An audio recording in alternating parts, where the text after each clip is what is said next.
Hey, hi and welcome to another tax special edition of Money9 Jhatpat, and as we are just 3 days away from the deadline to file income tax returns for the financial year 2021-22, here is all you need to know about calculating capital gains from the sale of property. For any salaried individual such as you and me, calculating most of the earnings are pretty easy. But if you have sold any property, then things could get a tad difficult when you calculate your capital gain. So, how to calculate capital gain on property sold? Well, first take capital assets. Now what are these? These include land and building and mutual funds and shares. Now bear in mind that agricultural land does not come under capital assets.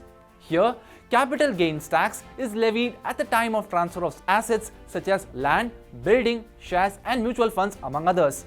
Today, we will tell you about land and building. Now, if you hold the property for 24 months or more, then it's called long term. But if it is held for less than 24 months, then it's called short term. Long term capital gains are taxed at 20%, whereas short term capital gains are taxed at the normal tax rate of the assessees. Before we tell you the formula for calculating short term capital gains and long term capital gains, here is how you can arrive at capital gains. Capital gains is worked out by reducing the transfer expenses and the indexed cost of acquisition from full value of consideration. But in the case of land and building, such full value of consideration should be the minimum stamp duty value of the property. But a safe harbor limit of up to 10% is allowed. In other words, if the stamp duty value is more than 110% of the sale consideration, then such stamp duty value shall be deemed to be full value of consideration. Capital gain taxpayers are also allowed an indexation of cost incurred on acquiring and improving the asset.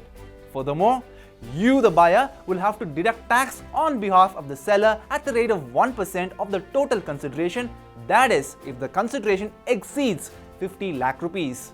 Now, if the payments are made in installments, then TDS would also be deducted on every installment. Therefore, you, as a buyer, have to oblige to withhold tax-related compliance. The seller can avail the credit of such TDS at the time of filing the income tax returns. And now, let's move on to the formula for both STCG and LTCG. For short-term capital gain, that is STCG, final sale price minus cost of acquisition plus cost incurred for improvement or alteration or renovation plus cost for making the sale. And now for long-term capital gain, that is LTCG, final sale price minus indexed cost of acquisition plus indexed cost incurred for improvement or alteration or renovation plus cost for making the sale. To wrap it up, capital gains will be tax exempt if the sales proceeds are invested in purchasing another residential property or in notified bonds of NHAI, REC, IRFC or in a capital gains account designated for such investments. We hope you find this content useful. For more such videos like this, subscribe and keep watching Money9 English's YouTube channel.